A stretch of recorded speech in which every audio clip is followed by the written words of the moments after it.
আসসালামু আলাইকুম।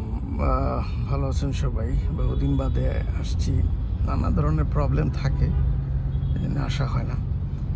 যাই হোক, আমি আজকে আমাদের মাননীয় প্রধান উপদেষ্টা ডক্টর মোহাম্মদ ইউনূস, ওনার সম্পর্কে কিছু বলতেছি। সবাই পজিটিভলি বলতেছি, ইতিবাচকভাবে আমি ওনার বিষয়গুলো দেখতেছি। যেরকম আমি দেখতাম বিগত সরকারের সময় উন্নয়ন কর্মকাণ্ডগুলোকে ইতিবাচকভাবে দেখতাম। কিছু অন্যায় দুর্নীতি হয়েছে, তো ওগুলোকে অ্যাভয়েড করেও ওগুলোকে আমি আমার টপিকসে আনতাম না, যে সেটা আইন শৃঙ্খলা বাহিনী, দুদকের কাহিনী বা যারা বিরোধী রাজনীতি করে ওনাদের ইস্যু। আমি তো আর রেগুলার রাজনীতি করি না, সুতরাং আমি যে পাবলিক বা সাধারণ মানুষ হিসেবে বা আমার যেই খেটে খাওয়া মানুষ হিসেবে আমি কি দেখব? আমি দেখব যে ডেভেলপমেন্ট, অবকাঠামোগত উন্নতি, দেশের ক্রেডিট রেটিং বেড়ে যাওয়া, বাইরে আমাদের অবস্থানগুলোকে আসা, বৈদেশিক বিনিয়োগগুলা দেশে আসা, তো এই তো। এবং এইটাই আমি দেখতে চাই। একটা পর্যায়ের পরে আসলে দুর্নীতিগ্রস্ত আমরা সবাই, সেই পিয়ন থেকে শুরু করে একটা প্রতিষ্ঠানের এমডি পর্যন্ত সবাই চান্স পাইলেই দুর্নীতি করে, কেউ ছাড়ে না।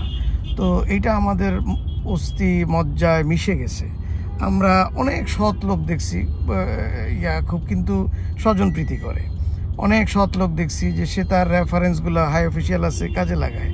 অনেক সৎ লোক দেখছি অনেক নীতিবাক্য বলতে বলতে মুখে ফেনা তুলে ফেলে, কিন্তু সে তার একটা রেফারেন্স যদি থাকে সেখানে সে কিছু ইরেগুলার ফ্যাসিলিটি কিন্তু নেয়, সুবিধা কিন্তু নেয়।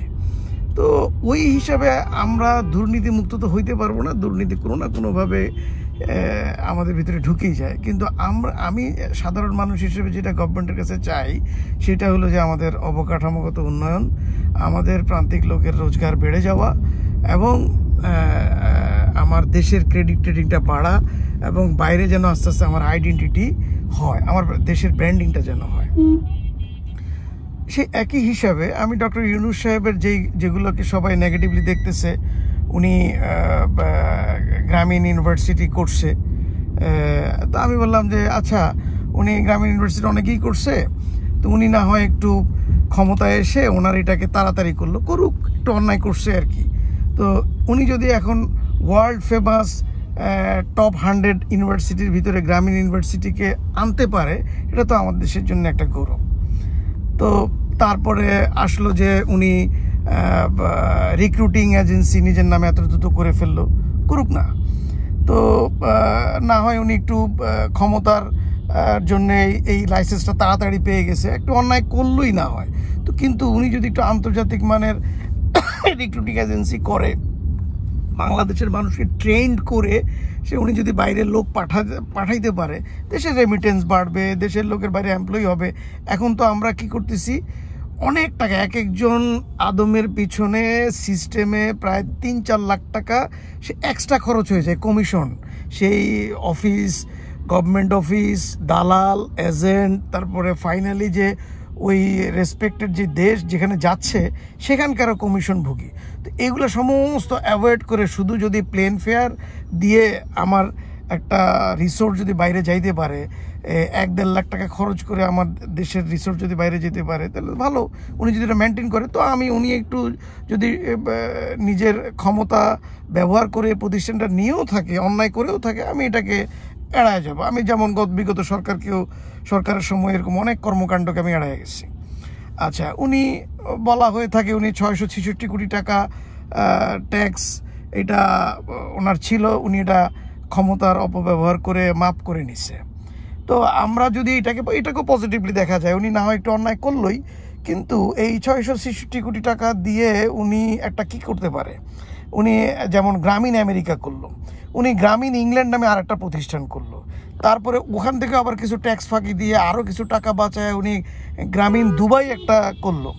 তারপরে গ্রামীণ আমেরিকার মতো, গ্রামীণ আমেরিকা তো স্ট্যাবলিশ, এখন বাংলাদেশে গ্রামীণ ব্যাংক এবং আমেরিকাতে গ্রামীণ আমেরিকা আছে, এরকম গ্রামীণ ইংল্যান্ড, গ্রামীণ দুবাই, গ্রামীণ বেলজিয়াম, গ্রামীণ সুইজারল্যান্ড গ্রামীণ, সুইডেন গ্রামীণ, জাপান গ্রামীণ, চায়না গ্রামীণ, মানে সারা পৃথিবীতে আপনি কি একটা ভাবতে পারতেছেন যে কীরকম ব্র্যান্ডিং ডক্টর ইউনূস চিন্তা করছেন যে আমাদের 190টা বা যে জাতিসংঘ অন্তর্ভুক্ত যে দেশগুলো আছে প্রত্যেকটা দেশে তাকে গ্রামীণ শব্দটা থাকবে, মানে একটা সুপারসনিক ব্র্যান্ডিং হয়ে যাবে।